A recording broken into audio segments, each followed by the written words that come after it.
Lebih dari 1 miliar orang di dunia ternyata kekurangan vitamin D. Berdasarkan data WHO di tahun 2020, Indonesia merupakan negara di Asia yang penduduknya paling rendah kadar vitamin D-nya. Vitamin D sempat menjadi primadona di awal pandemi, bahkan yang paling dicari. Namun, saat ini vitamin D sepertinya sudah mulai dilupakan. Apakah karena pandemi mulai reda atau karena masih banyak orang yang belum mengetahui tentang vitamin D? Karenanya kita akan membahas dalam topik fakta. Mayoritas penduduk Indonesia kekurangan vitamin D3. Apa dampaknya bagi kesehatan? Malam dok, izin tanya, saya RA. Diana_Dina ya. Saya RA defisiensi vitamin D juga. Ada bintik merah di kulit, apakah itu efek dari sinar matahari? RA dok. Ya, jadi maksudnya bintik merah apakah karena berjemur dan timbul bintik merah di kulit? Ya, bintik merah di kulit pada seorang pasien RA ini yang ideal kan nanti mesti dikomunikasikan dengan dokternya masing-masing dan dokternya harus lihat. Karena banyak kemungkinan penyebabnya, bisa juga karena iritasi mungkin berjemur yang kelamaan, ya itu memungkinkan bisa saja. Tapi bisa juga ada yang suatu kondisi yang disebut vaskulitis atau radang pembuluh darah yang biasanya bisa terjadi pada pasien dengan rematik autoimun misalnya RA. Jadi kalau misalnya tidak membaik dalam jangka waktu tertentu, sebaiknya diperlihatkan pada dokter yang merawat biar dokter bisa menilainya. Oke, ya. Oke.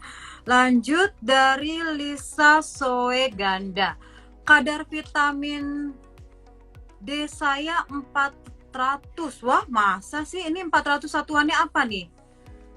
Ini cukup atau tidak? Nah, ini kurang jelas ya dok ya. 400-nya 400 apa nih ya? Ada Mungkin satuannya. 40 kali. 40 nanogram mungkin per ya. mililiter. Coba kalau Ya. 40 gimana dok? Ya, kalau 40 ya cukup lah dari batas-batas normal. Ya, hampir semua organisasi dunia mengatakan bahwa sekitar ya di atas 30 sampai 50, ada yang mengatakan 20 sampai dengan 80. Jadi masih dalam rentang nilai yang diharapkan. Oke, kita lanjut lagi dari Firdaswan. Dok, kadar vitamin D saya 23,7 dan diresepkan vitamin D 5000 IU. Apakah aman dok setiap hari konsumsi yang 5000 IU untuk ginjal? Aman nggak untuk ginjal? Silakan dok. Ya, baik. Jadi yang pertama adalah mungkin dosis ini kita tidak bisa membahas secara personal karena dosis yang akan diberikan pada setiap pasien ini harus diatur secara individual oleh dokter masing-masing. Dosis 5000 cukup aman apabila memang dibutuhkan. Jadi ada defisiensi vitamin D dan tentunya harus dilakukan monitoring secara berkala. Tapi dosis berapa yang akan diberikan pada kadar ini itu banyak faktor yang mempengaruhi dan sebaiknya diatur oleh dokter yang memeriksa. Jadi kalau memang defisiensi nanti kontrol lagi ke dokter dan pasti harus dilakukan setelah suplementasi harus dilakukan pengecekan kembali ya dok ya, monitoring ya. Ya, biasanya sekitar 4 bulan atau 6 bulan kita sesuaikan dengan kondisi masing-masing pasien. Jadi tidak setiap bulan dicek. Oke, kita lanjut lagi. Malam dok. Oh ini udah tadi saya RA tadi. Oke, kita lanjut lagi Ahliah. Kalau yang punya mah akut bisa nggak dok? Seandainya kurang apa perlu mengonsumsi? Oh maksudnya vitamin D-nya amankah buat lambung? Suplementasi Secara vitamin D. umum sih cukup aman ya, jarang ada keluhan tentang lambung dan jarang juga ada efek samping vitamin D yang berkaitan dengan gangguan lambung. Jadi secara umum cukup aman. Oke, secara umum itu tidak mempengaruhi lambung ya. Nah, Betul. ini ada lagi lanjut Weliana Purwanto. Malam dok, apa hubungannya kekurangan vitamin D dengan gangguan pencernaan? Silakan dok. Kekurangan vitamin D dengan gangguan pencernaan, ya mungkin kalau gangguan pencernaan ini disebabkan oleh radang usus, justru ini merupakan faktor penyebab justru. Salah Oh, satu faktor penyebab orang terjadi kekurangan vitamin D karena gangguan penyerapan daripada sumber makanan vitamin D dari usus kita. Jadi kalau ada gangguan pencernaan ini kan sangat luas sekali ya. Ada yang mm-mm. hanya gangguan ringan, kalau ada gangguan berat saluran pencernaan, ini akan menyebabkan gangguan penyerapan makanan, dan salah satunya nanti akan terjadi kekurangan vitamin D. Oke, jadi tadi kalau gangguan pencernaan itu justru yang menyebabkan defisiensi atau kekurangan vitamin D karena penyerapannya itu tidak optimal ya, jadi Betul. jumlah vitamin D-nya kurang. Oke, lanjut lagi dari Sun_Cita. Jika terlalu berlebihan vitamin D sebenarnya reaksinya apa ya, Dok? Ya, kalau kelebihan dalam jumlah yang besar atau intoksikasi itu biasanya kasusnya sangat jarang dan biasanya terjadi pada orang dengan kadar vitamin D di atas 150 nanogram per mililiter. Jadi memang sangat tinggi sekali. Nah, memang ada berbagai konsekuensi medis apabila terjadi kelebihan vitamin D. Nah, seperti yang diceritakan tadi, salah satu fungsi vitamin D ini kan untuk penyerapan kalsium. Nah, Mm-mm. kalau terjadi kelebihan vitamin D akan terjadi hiperkalsemia, kemudian hiperfosfat. Jadi dia juga mempengaruhi metabolisme daripada salah satu mineral yang disebut dengan fosfat. Nah, banyak gejalanya kalau memang intoksikasi ya, bahkan bisa sampai kejang, gangguan kesadaran dan sebagainya. Tapi itu sangat jarang sekali dan biasanya bisa terjadi kalau kadarnya sangat tinggi yang 150 tadi. Bisa juga terjadi hiperkalsiuria. Jadi akan terjadi pengeluaran kalsium lewat urin dan tentunya ini bisa meningkatkan risiko baktu ginjal. Namun kadar yang bisa menyebabkan intoksikasi ini sangat jarang sekali ya, kecuali kalau memang dosis yang digunakan mungkin terlalu tinggi dan tanpa monitoring. Kalau dalam dosis standar 1.000 ataupun 5.000 itu sangat jarang terjadi. Sangat jarang ya, Dok ya. Artinya kalau orang bisa sampai toksik gitu, sampai dia keracunan itu, apakah vitamin D-nya yang sangat tinggi itu biasanya dari injeksi atau bukan dari tablet? Karena kalau tablet biasanya kan maksimal 10.000. Bahkan kalau di Indonesia yang diizinkan BPOM kan hanya maksimal 1.000 untuk suplementasi ya, Dok ya. Jadi jarang Betul. sekali ya, Dok ya, terjadi kelebihan itu atau keracunan ya, Dok. Iya, betul. Jadi itu beberapa laporan kasus sih yang saya baca ya. Jadi saya juga lupa detailnya itu disebabkan oleh karena high dose pastinya dan mungkin rata-rata dari injeksi. Injeksi ya, Dok. Oke, lanjut Tapi lagi. detail case reportnya saya tidak ingat jujur. Iya, iya. Oke, Mm-mm. kita lanjut lagi dari Rahma 457. Dok, minum vitamin D sama kalsium mempengaruhi menstruasinya tidak lancar nggak? Saya kira tidak demikiannya. Jadi gangguan minum vitamin D dan kalsium tidak mempengaruhi menstruasi. Oh ya, salah satu fungsi vitamin D yang penting sekali tadi disebut mengenai menstruasi adalah dalam kehamilan. Jadi Gimana, Dok? memang ada beberapa penelitian bahwa orang ya selain yang tadi saya sudah sebutkan, Ya. ada juga kelompok yang berisiko terjadi kekurangan vitamin D, Oh, yaitu ibu hamil dan ibu menyusui. Dan memang ada beberapa penelitian bahwa kecukupan vitamin D ini sangat penting sekali untuk kehamilan. Jadi orang yang hamil dan defisiensi vitamin D ini lebih banyak yang mengalami kegangguan selama masa hamil. Jadi misalnya mengalami preeklamsi, eklamsi, dan itu banyak penelitiannya.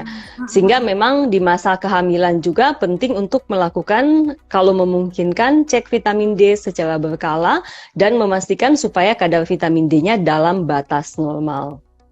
Oke, terima kasih, Dok. Ya, ini kalau ngomongin kehamilan pasti sahabat-sahabat Nutrimak nih banyak nih ya yang concern sama masalah kehamilan. Jadi waspada juga tuh untuk ibu-ibu hamil dan menyusui ya, waspada kekurangan vitamin D.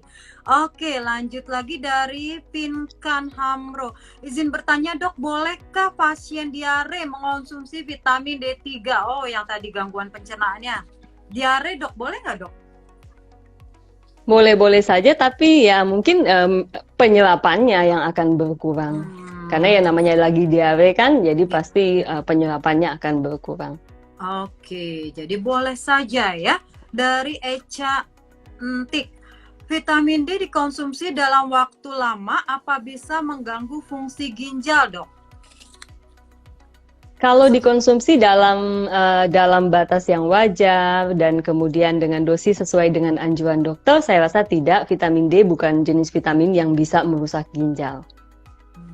Oke, jadi orang-orang awam kadang kalau ngelihat angka yang tinggi-tinggi gitu langsung takut, Dok, ke hati atau ke ginjal gitu ya.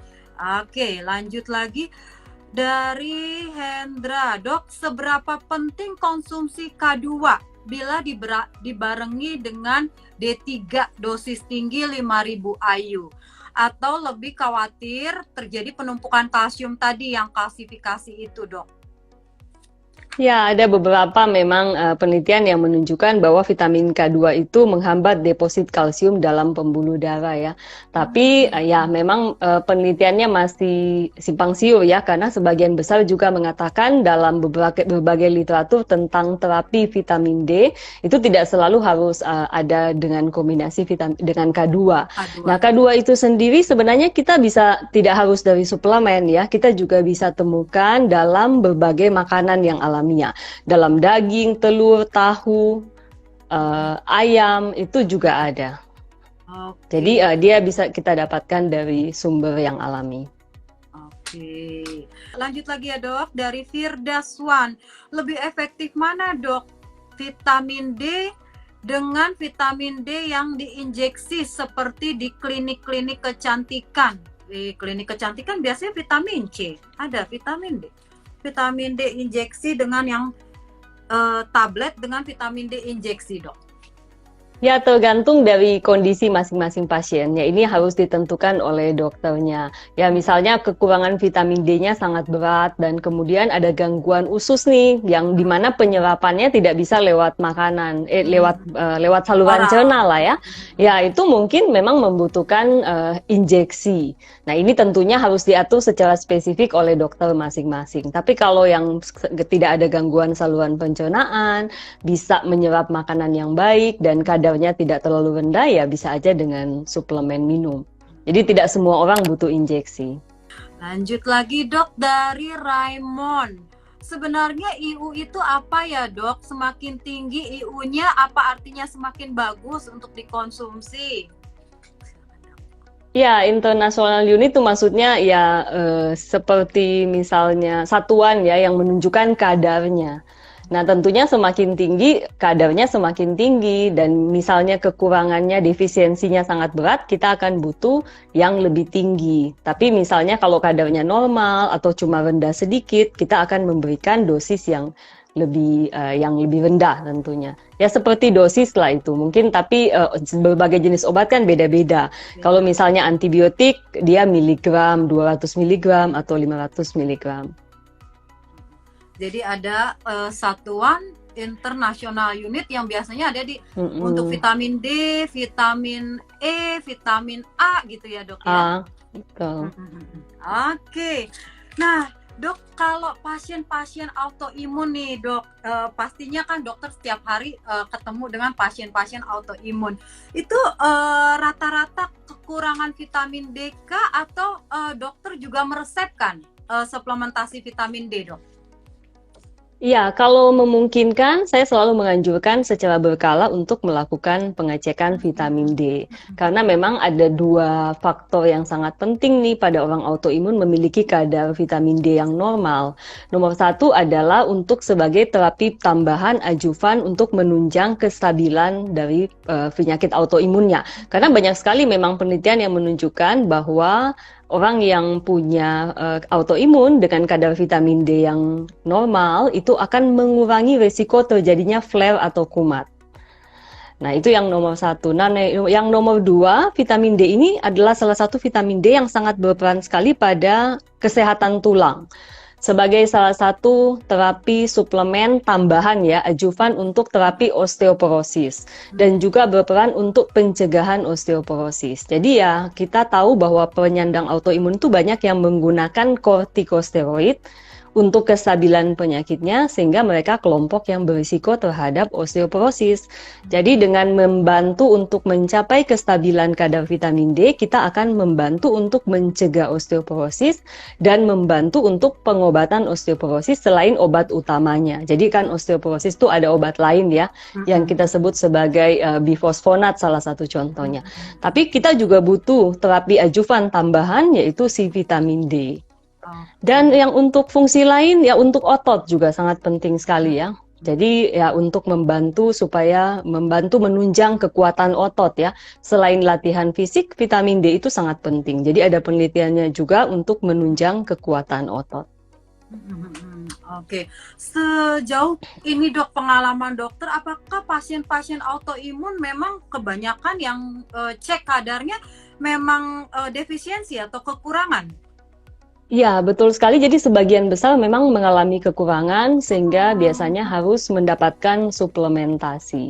Jadi suplementasinya bervariasi ya. Ada yang hanya cukup dengan 1.000 unit, 2.000 unit, tapi ada juga yang butuh 5.000 unit untuk mencapai kadar yang cukup stabil. Oke, artinya kalau sudah misalnya hutangnya banyak nih, defisiensi harus 5.000 unit. Kemudian tadi dokter sarankan 6 bulan kemudian harus cek lagi. Kalau sudah tercapai dok yang kadar normal yang diharapkan, itu kita diturunkan dosisnya dok?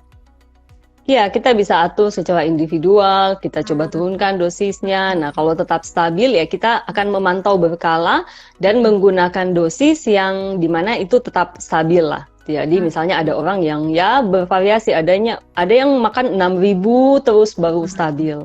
Demikian. Jadi kalau untuk dosis harian aja tadi seperti saya 1.000 sampai 2.000 itu cukup, tapi kalau sudah yang di atas 5.000 tadi itu sebenarnya saran dokter ya, ikutin saran dokter yang memeriksakan ya dok ya? Iya, sebenarnya 5.000 itu bukan dosis untuk suplementasi normal. Jadi biasanya untuk terapi atau untuk orang yang defisiensi. Dan berarti itu harus diresepkan oleh dokter dan di bawah pengawasan dokter. Oke. Kalau mau digunakan untuk jangka panjang ya. Jadi kalau misalnya lagi COVID digunakan jangka pendek sih itu tidak masalah. Oke, ya lanjut lagi. Ternyata sudah banyak lagi nih dok dari KZA74 dok. D3 sebaiknya itu diminumnya suplementasi ya. Sebaiknya diminum pagi atau malam? Biasanya kita menganjurkan, kadang-kadang D3 ada dengan kalsium juga, kita menganjurkan sesudah makan ya untuk meningkatkan penyerapannya. Oke, lanjut lagi dari Sarah. Saya kena lambung dok, minum vitamin D3 lebih dari 1.000 IU. Apakah memang tidak cocok dengan vitamin D3 lebih dari 1.000? Ya, itu sangat jarang, ya bisa aja terjadi karena kan respon individual ya kita tidak bisa tebak ya, masing-masing orang punya respon yang berbeda meskipun jarang sih terjadi demikian. Biasanya vitamin D ini 5.000 atau 6.000 bahkan masih bisa ditoleransi sih, jarang menimbulkan gangguan lambung. Tapi ya mungkin perlu dicari juga penyebab yang lain dari gangguan lambung. Jadi tetap konsultasi dengan dokter masing-masing. Oke, lanjut dari Trimul. Dok, penyerapan vitamin D3 pada pria dan wanita apakah berbeda? Iya, oke. Penyerapan, saya belum pernah membaca mengenai data mengenai hal ini. Yang berbeda mungkin pada orang yang obesitas ya. Ini berbeda, jadi penyerapannya agak kurang dan distribusinya kurang juga, sehingga nanti kadarnya bisa rendah. Jadi orang obesitas ini termasuk kelompok risiko untuk terjadi kekurangan vitamin D. Penyerapan juga tergantung dari kondisi saluran cernanya yang seperti yang saya katakan tadi. Jadi kalau saluran cernanya bermasalah, mengalami peradangan, ini pasti penyerapannya terganggu. Tapi kalau penyerapan antara dua jenis kelamin nanti kita coba cari bersama-sama nanti dalam literatur. Iya, oke, lanjut lagi dok, boleh nggak dari Yeni? Boleh nggak dok minum vitamin D 5.000 berbarengan dengan vitamin C? D Vitamin D, 5.000. vitamin C bisa dikonsumsi. Yang penting kalau minum 5.000 tentunya harus di bawah pengawasan dokter. Oke, jadi kalau minum vitamin D dan minum vitamin C nggak apa-apa ya dok ya, nggak masalah ya Seharusnya dosisnya yang. bisa dikonsumsi bersama-sama, tapi kayak kalau dosis seperti itu kan berarti untuk dosis terapeutik, jadi harus di bawah pengawasan dan anjuran dokter. Iya, oke. Lanjut lagi dari si Regar. Dok, untuk ibu hamil dan menyusui, kebutuhan vitamin D yang normalnya sama tidak dengan orang biasa? Ada sedikit peningkatan dalam beberapa literatur, tapi sebenarnya dikatakan secara normal kalau tidak ada defisiensi cukup di antara 1.000 sampai dengan 2.000 unit. Tapi tergantung kadarnya ya, kalau memang sangat rendah kadarnya dan ada defisiensi, ya tentunya membutuhkan suplementasi yang lebih tinggi. Bisa dikonsulkan ke dokter kebidanan masing-masing untuk hal ini. Oke, apakah masih ada? Sudah tidak ada lagi? Oke, nah sahabat-sahabat Nutrimak, itu dia pertanyaan-pertanyaannya sudah dijawab semua ya. Semoga semuanya sekarang cukup jelas dan paham betul tentang vitamin D. Terima kasih dok penjelasannya. Ya, terima kasih dokter Sandra. Nah ini tadi banyak juga yang, iya banyak juga yang tanya-tanya merek-merek vitamin D. Kita nggak bahas mereknya ya. Karena ini Nutrimax, kita bahas sedikit untuk vitamin D 1000 IU Nutrimax ya. Vitamin D3 1000 IU. Ini sudah water dispersible, artinya ini dapat meningkatkan kelarutannya di saluran pencernaan. Dan vitamin D3 Nutrimax ini sudah gluten free. Iya, sudah gluten free. Namun untuk di label ini kita masih akan cetak label yang baru. Jadi di persetujuan BPOM sudah gluten free ya. Nah ini dok, untuk gluten free boleh dijelaskan, katanya orang-orang yang autoimun tadi yang punya gangguan penyakit pencernaan, celiac gitu, itu rentan sekali. Maksudnya gimana dok gluten free dok? Boleh minta bantuan nih dok untuk menjelaskan? Ya, gluten free ini adalah suatu bentuk diet yang wajib diberikan pada pasien-pasien dengan celiac disease. Tapi untuk autoimun yang lain ya belum terbukti secara ilmiah ya. Belum ada evidence-nya bahwa misalnya kalau rheumatoid arthritis wajib untuk gluten free, tidak ada evidence-nya. Jadi bukti ilmiahnya belum ada. Namun semuanya disesuaikan dengan kondisi masing-masing pasien. Jadi kalau kita memang sensitif terhadap gluten ya tentunya kita harus batasi. Tapi yang wajib hanya untuk celiac disease. Celiac disease ya, jadi yang ada intoleran dari gluten ya, seperti dari gandum-ganduman ya, sumber-sumber itu, nah itu bisa menjadi solusi. Oke, dok, kita nggak kerasa sudah hampir 1 jam ngobrol-ngobrol. Terima kasih banyak, senang sekali ilmunya dok. Nah dok, boleh dok disimpulkan tentang vitamin D ini, dampak kekurangannya bagi kesehatan. Mungkin tadi masih banyak yang terlambat joinnya. Silakan dok. Baik, terima kasih Nutrimax Indonesia, terima kasih Mbak Erni, terima kasih semua teman-teman yang sudah hadir malam ini. Ya, vitamin D ini sekarang ini salah satu primadona ya, vitamin yang tentunya kalau menurut saya paling banyak diteliti dan dihubungkan dengan berbagai jenis gangguan kesehatan ya. Mulai dari jantung, kanker, autoimun, tulang, dan sebagainya. Jadi ya kalau memungkinkan buat teman-teman sekalian, lakukan pengecekan vitamin D dan berikan suplementasi, jemur dan makan yang mengandung vitamin D dan capai kadar vitamin D yang normal untuk menunjang kesehatan kita. Demikian. Oke, terima kasih dok. Jadi nggak ada yang bertanya-tanya lagi kalau untuk menjaga kesehatan aja 1000 IU boleh atau enggak? Ya sudah cukup 1000 IU saja. Kalau dosis yang tinggi 5000 itu biasanya adalah dosis terapeutik atau terapi dan harus dikonsultasikan dengan dokternya. Terima kasih banyak dokter Sandra. Senang Makasih sekali Mbak Erni, ya makasih ilmunya. semuanya.